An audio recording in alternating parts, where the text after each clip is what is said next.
Штаницю уширяла,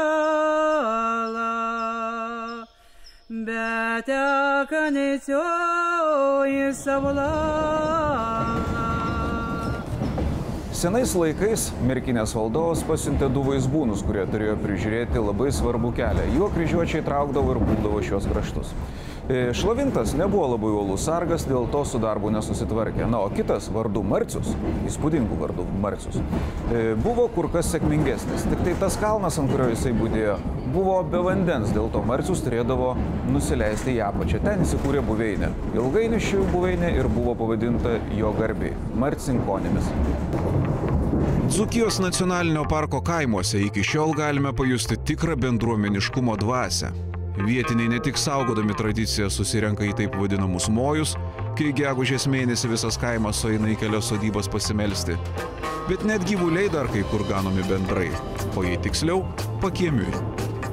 Šios kelionės tikslas yra pasisemti šio dzūkiško bendrumo, juk per nuolatinį skubėjimą kartais net artimiausi žmonės nepastebi, kaip susvetimėja.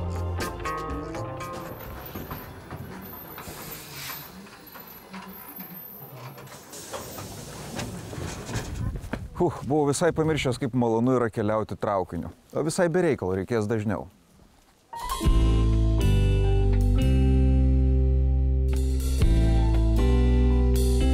Kad ir kaip tai banaliai beskambėtų, tačiau puikiai visiems pažįstamas posakis, jei ne grybai ir ne uogos, dzūkų mergos būtų nuogos, yra absoliuti tiesa. Dzūkijoje derlingos žemės nedaug, tačiau miškų pilna. Miško kirtimas ir miško apdorojimas yra pagrindinis verslas čia. Medžių mes nekirsim šį kartą, tačiau grybauti ir uogauti visai mielai. Tačiau tam mums reikia vienos ypatingos priemonės, tai yra pintinės. Toli pintinaitės ieškoti nereikia, nes Musteikos kaime vyksta kasmetinė amatų stovykla. Išvydus tiek daug besidarbuojančių žmonių, iš karto prisimenu vaikystę. Juk tuomet dar nebuvome išlepinti per didelių prekių pasirinkimu ir susimeistrauti savo lanką ar išsidrožti šaukštą buvo didžiausia pramoga. Iš žmonių gausos susirinkusios į stovyklą supratau, kad dar ne visi šį malonumą pamiršo. Ir saugomos teritorijos produkto ženklas užtikrina, jog šioje stovykloje visi norintys susipažinti su senaisiais dzūkų amatais turėtų šią unikalią galimybę. Labą dieną. Labą dieną. Sakė, pas jūs galima pasidaryti labai gerą krepšį. Pamokysit, kaip daryti? Nu, matysit, žiūrėsit, pamokysit. Ir iš kokio medžio darot? Pušies. Šviežias medis turi būti. Tai šviežias, bet dabar gal praeitą savaitę nupjau. Tai reikia tik taip pjauti ir jis paskui jau pats plyšta. O kad jie vienodi būtų, tai iš akies žiūrit maždaug. Nu, dabar va, čia vidus, šitas inčinai reikia, o į šitą pusę nelinks. Reiškia į vidų. Nu, į vidų, kad tai suont. O dabar čia va, į šitą pusę lankščiai žievis, dvies pusės į nelinks. Lūš.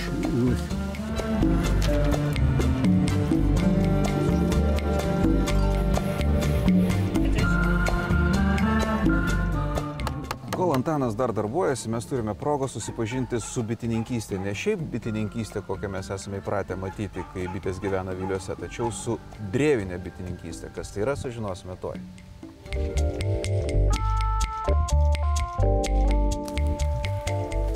Va, Romas. Sveiki, Romai. Aš Marčius, daug apie jūs girdėjom. Vienas iš nedaugelio esat žmonių, kurie moka įkopt. Nu, įkopt ir aš galėčiau, bet va ten iškopinėti medų, tai jau turėtų būti sudėtinga turbūt neįgūdusiam žmogui. Jeigu sutari su medžiu, su bitėm, ten viską tai... Reikia toli trauktis, ar neužpuls mūsų čia bitės? Šiuo metu atskrido šitas spiečius, aš jį mačiau labai gražiai. Kai atskrenda spiečius, tai vis tiek yra kaip Dievo dovana. Jau įvykis. Jau, tai ar jos piktos, jeigu atskrido, tai jos geros. Žiūrėsi. O būna blogos?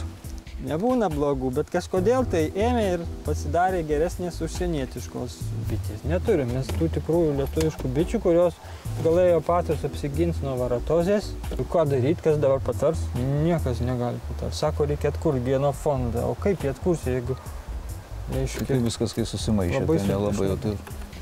Žinai, su kuo atkurt? A jūs su titnagus keliat? Taip. Paprastai keliu su titnagu, bet... O čia yra kas? Čia yra pintis, beržo grybas. Bet tai degtukų paprasčiau. Degtuką pagaminti yra sudėtingiau negu pinti. Žinot, kaip turkmėnai sako? Sako, mes negesinam dujų savo namuose. Kodėl? Dėl to, kad mums degtukas brangiau kainuoja negu dujos toje šalyje. Tai čia grybų daugiau negu degtukų. Bet žiūrėkit, iki šių laikų tie stereotipai išliko vaikų filmukuose, net ir jūsų vaikų turbūt meškinai kopia į medį ir ten medaus ieško, ne į avilį veržiasi. Bet yra kitas stereotipas, kad motinėlis skrenda priekį, ten veda. Taip. Niekada taip nebūna, iš tiesų. Bitės, reiškia, vadovauja šeimai, yra kolektyvinis protas. Bet tiesa, kad jeigu pavyksta motinėlę pagauti, tai tada ir spiečius visas ateina paskui. Kai turi vieną motinėlę, jau ją turi saugoti. Taip ir tikras dzūkas saugoja tradicijas. Nors kopėčios gal ir būtų patogesnis būdas pasiekti bites, bet Romas vis dar neleidžia muziejuje dulkėti geiniui ir medų kopinėja senoviškai ir su didelė meilė bitėms. Kruopščiai užkurta dūminė taip ir liko nepanaudota, bet ne dėl užmaršumo, o kaip sako pats Romas, dėl pasitikėjimo. Tai taip pasitikit, kad net tinkliuko ant veido nededat. Su gėlėm nebijau, 1x40 geluonių. Ojei. Taip galvau. Pirmoji mintis, jog žmogus tokį kiekį įkandimų galėtų iškęsti tik dėl labai svarbaus tikslo – didelio kiekio medaus. Deja, tie laikai, kai bitininkai iš drevių pririnkdavo po 20 kg medaus ir trečiadalį išdalindavo bičių neturintiems kaimynams, jau seniausiai praeityje. Dabar, pasak Romo, drevinė bitininkystė yra tradicijų puoselėjimas, nes šios mišrios bitės medumi džiugina tik pirmuosius metus, o vėliau medaus pagamina tik paragavimui. Negalit nemėgti medaus matyti. Turbūt medų valgot su viskuo. Ne. Net su šašlyku. Su saiku. Su saiku. O mes galim paragauti? Taip. Mane labai puola bitės. Jūs dar ne? Dar ne. Galbūt dėl to mes tyliai ramiai bandysim bėgti. Ilgiau erzinti šių darbininkių neverta, todėl pamažu grįžtame į amatų stovyklą, kur mums pintinę meistrauja Antanas.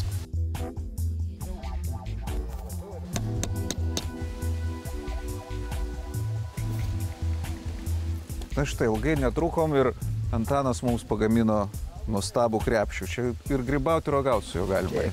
Galima ir grybauti, ir ragauti. Vis naudoti parduotuvę galima, į krautuvę nueiti. 17 amžiuje dalis duoklės kunigaikščiui ir dvarams buvo atiduodama džiovintais grybais. O kai 19 amžiuje buvo nutiestas geležinkelis, dzūkai grybus veždavo parduoti vis toliau. Tad keliaujam sužinoti, ar tikrai vieninteliu tikrų grybų dzūkai laiko tik baravyką.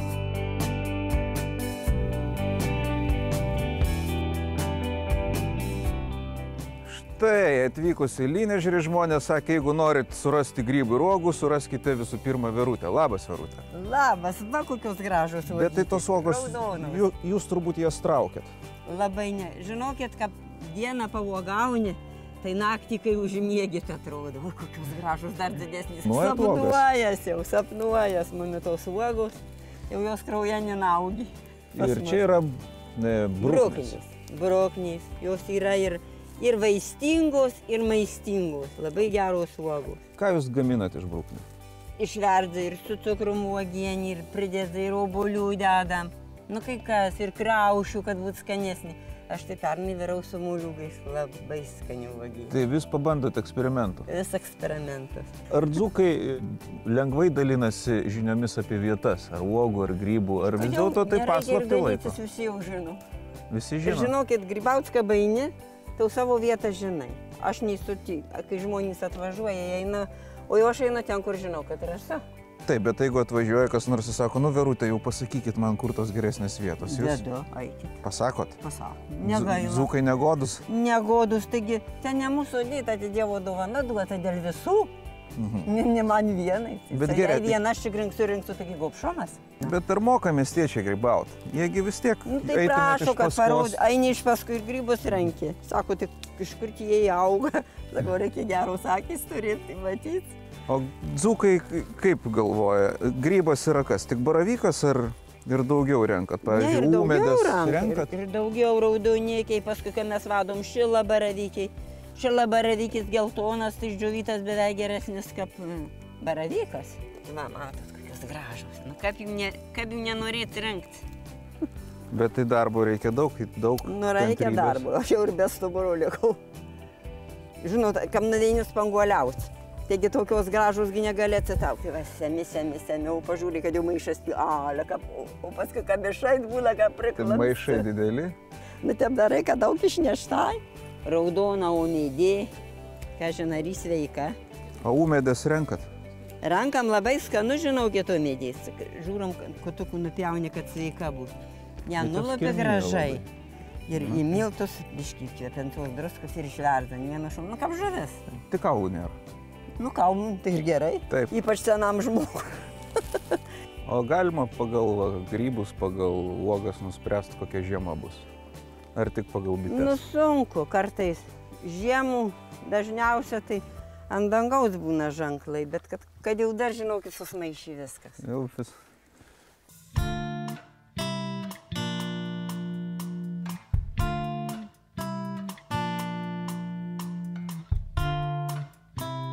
Uogautai gerai, pasisekė ir grybų radom, ir uogų. Atėjom pas Verutės vyrą Bronių, kuris pasiūlė pažvejot, bet nekimba. Tada atsirado mintis, kad reikia bandyti su tinklu. Tam reikia įbristi, iki jos menso gal ir daugiau. Matau, kad pasirinkimo neturėsiu, reiks eit. Gerai, braidom. Ai va, čia tokiam žioplam žvejui, ne? Nu, brandyva, tvenkinius, tai va, užstatai pirmą savęs ir tada su koja iš tolo, iš pažulių, štai pavarai ir tada samtyras. Ir žiūri, ar nėra. Žiūri, ar yra, ar nėra. Ar yra laimikis, arba nėra laimikio.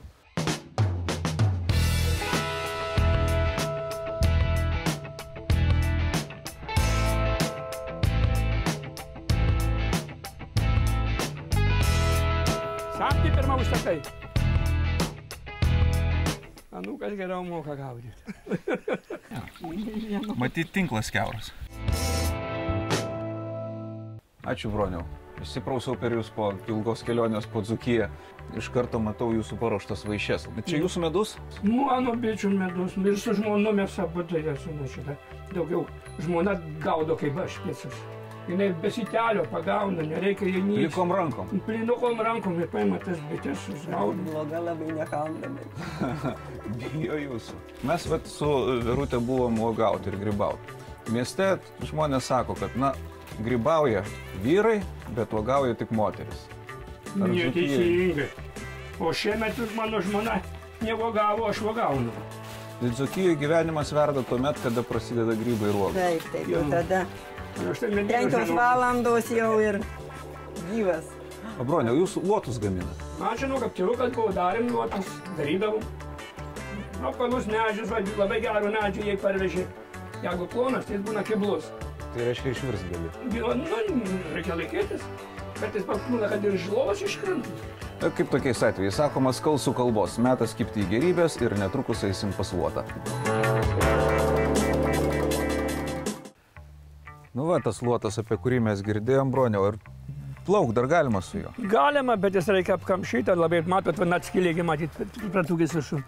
Per visą. Toli nenuplauksi. O jis dėl to jis trūko, kad jis yra šardingas labai. Ką tai reiškia? Šardės daug. Ai, širdies daug. Jo, širdingas. turi luotas, kaip darai, luotas, kad būtų daugiau balanos, va, slajos balanos. Taip, bet dabar ar dar daro dzūkai luotus? Daro. Ir plaukia žvejot? Jo, aš čia stoja savo ir irklas 4 metrų ilg. Vienas irklas, ar ne? Nu, tokia, kaip sakyt, lasda. O čia ką deda? Čia laimikis jau? Tinklai? Tinklai, ten tinklus daugiausia va čia dedė. Šitoj tinklus dedė. Sugauni žuvį, tai čia žuvį, tinklai daugiau būna. O pats pavargsi, tai tada dar sėdės, na, o ten, jei rūkai, tai parūkai. Jei ne, tai tavo jirstės. Bet taip virstgi lengvas tokia. Ne, jokių būdų nevirsi. Jeigu norėsi, taip virsi. Čia kaip su baidarė. Taip kaip su baidarė. Ne.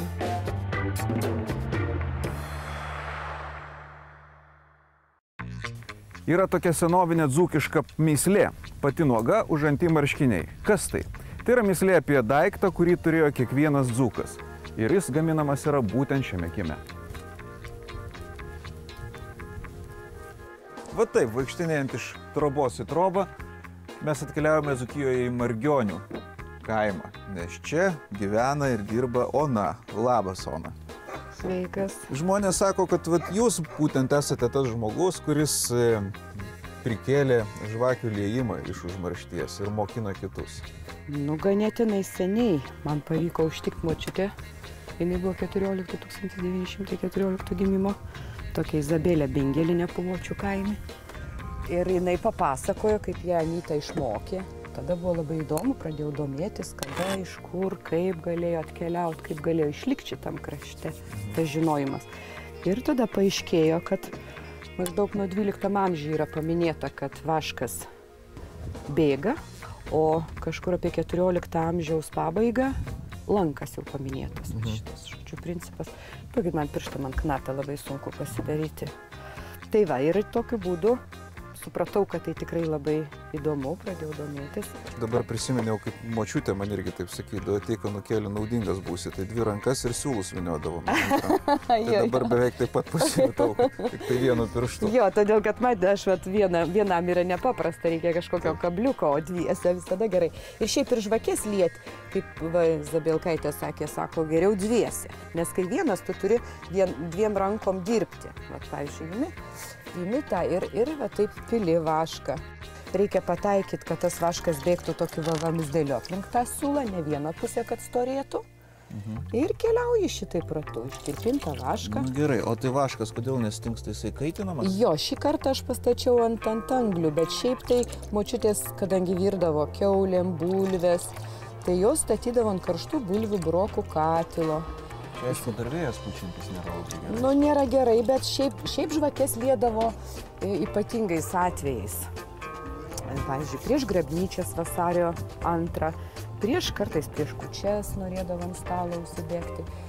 Bet žvakėm dzūkai mokėdavo, jiems buvo leista mokėti ir bažnyčios vėliau, o pradžioj net žemės mokesčius 6 šilų dzūkai, jie yra materialinė prasme patys biedniausi. Bet kadangi jie vertėsi bitininkystę, miškuose, dravėse, girdėjo turbūt, ne? Nu tai kadangi jie to daug medaus pririnkdavo, medų vis tiek išsukdavo, vaškas likdavo, tai jį reikėdavo sulydyti žvakes, sulieti gabalus. Ilgas procesas iš korio padaryti vašką išvalyti. Yra labai ilgas procesas. Gimstant naujam dzūkeliui gaudavo dovanų žvakę. Taip, jisai faktiškai tik kiekvieni namai turėdavo.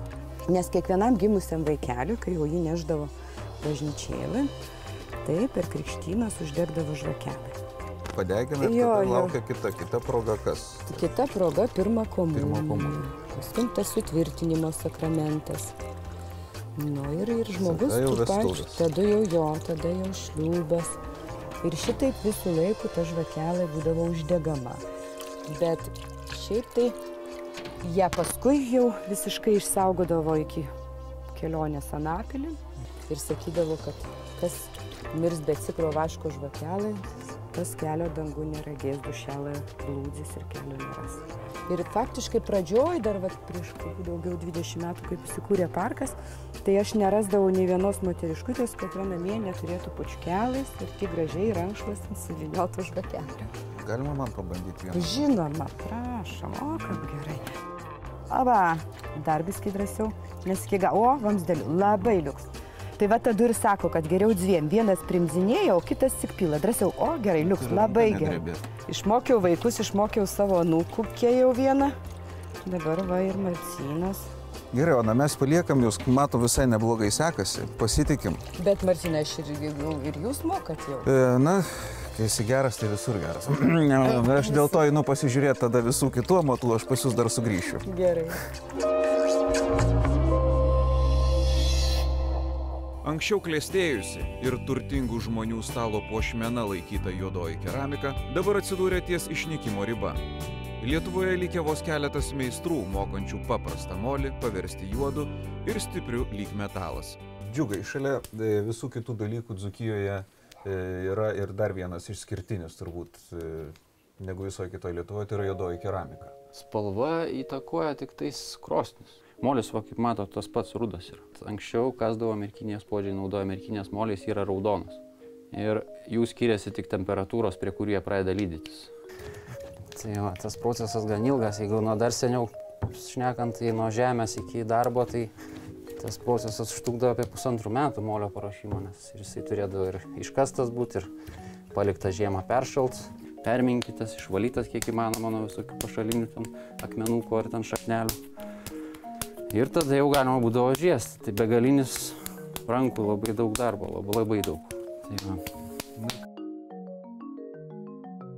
Svarbu dabar, ką, išcentruoti gerai, ar ne? Jo, jis turi būti taip, kad turi nematyti, kad molis sukasi. Ir tada įsicentravus reikia daryti dugną. Tada, kai dugną padarau, tada apsprendžiu, kas bus.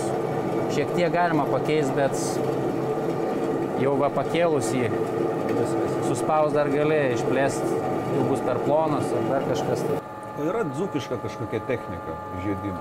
Formos yra kitos. Čia jau kaip susistovėję visoje, kiekvienam regione tos senosios vadinamos formos. Ąsočiai ypač labai skirtingi yra ir puodynės, tam tikros puodynės, kurios skirtos tam tikriem maisto, susijęs su maisto gaminimu, tam tikriem ypatumam, kas su regione yra. Kokia grikinė babka, kuri yra čia pas mus tik tais, o kitur nėra. Tai jeigu buvo naudojamas kažkoks indas būtent tam, tai jis gali skirtis nuo kito regiono. Tai va tik tokie skirtumai, o žiedimo kiekvienas puodžius turbūt yra kažkiek kitaip žiedžiais, kitaip centruoja, kitaip rankas laiko. Tai gal leiksim dabar pačiam pamandyti, gal aš tik tais duosiu dėl to apsaugą tokią didelę. Bet nenoriu celofano apdengti sienų visų darbų, savęs. Čia toks mano jau darbinis, jis jau aptaškytas, taip kad nesimatys kiek daugiau aptašky. Ai, tai tada galėsiu sakyti, kad čia tai buvo. Jo, čia tai buvo, jau tik tais. Tai pas jūs čia vyksta, ir stovyklos vyksta. Jo, viena ne per seniausiai baigėsi. Čia ir moliminkė, ir pynė, ir visokius vaistinius augalus žiūrėjom, keliavom visur. Dzūkijai susidarėm su tuo, kad negalėtum pagalvoti, kad tiek daug žmonių atvažiuoja čia užsiimti, ar pinti, ar drožinėti kažką. Tai... Gerai, dabar reikia į vidų spausti. Jo, pasidaryti dugną reikia, pirmas kilutę pasidaryti. Ten seniau meistrai nelabai vargdavo, tai būdavo taip staigiai pratraukia, tai tokia spiralė net gaunasi tos dugnas. Ir visada turi jaust, kad slysta rankos laisvai, be jokio visiškai pasipriešinimo. Ir dabar gali atleisti pedalą, tai savaime sukasi jos. Daug man. Ačiū Džiukai, kad priėmei, kad nepabijojai suteikti tokią galimybę. Aš bent jau žinau, ką veiksiu, kada mane išmes iš televizijos. Ačiū tau. Molinė ranka su molinė ranka gerai kimba. Gerai. Mes keliaujam toliau. Dėkui, sėkmės jums.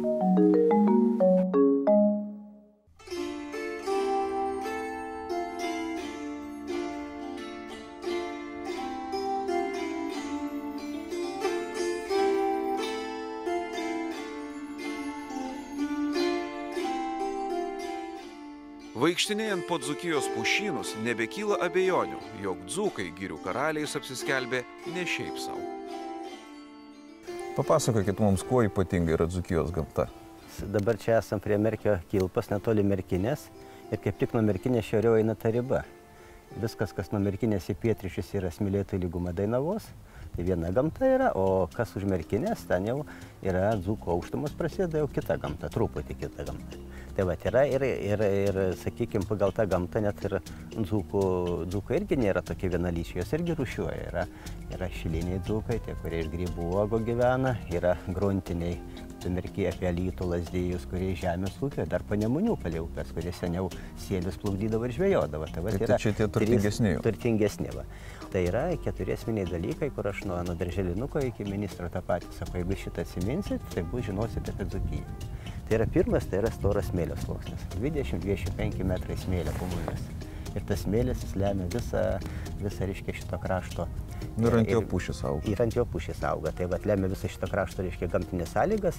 Ir aišku, nederlingas tokia žemė, tai auga pušis, grikiai, bulvės neblogai kai kuriuose vietose.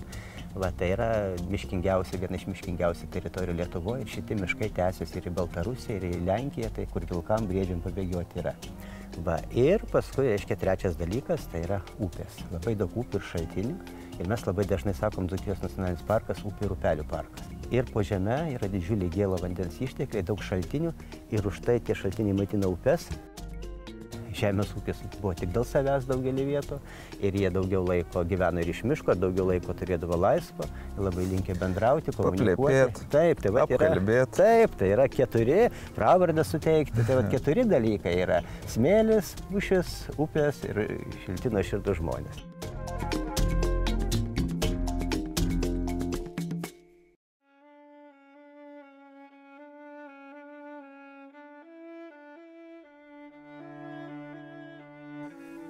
Na va, matau, kol buvau išvykęs netinginiavot, visai neblogai gaunasi jums.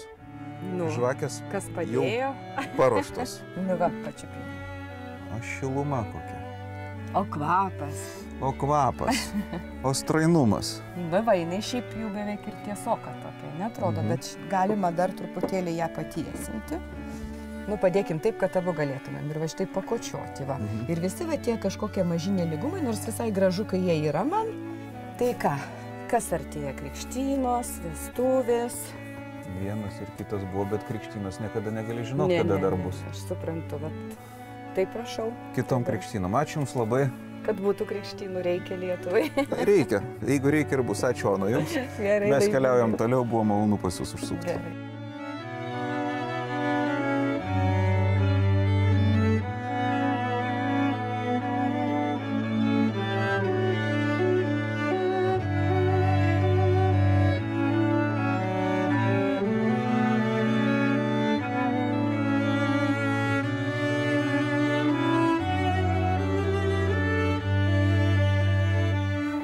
Mūsų kelionė Dzūkijos nacionalinėme parke baigėsi. Mes susipažinome su fantastiškai žmonėmis, pamatėme nuostabią gamtą, dovanų gavome. Ir iki pilnos laimės atrodo trūko visai nedaug praplaukti upę, tačiau tikiuosi tam laiko turėsime Aukštaitijoje.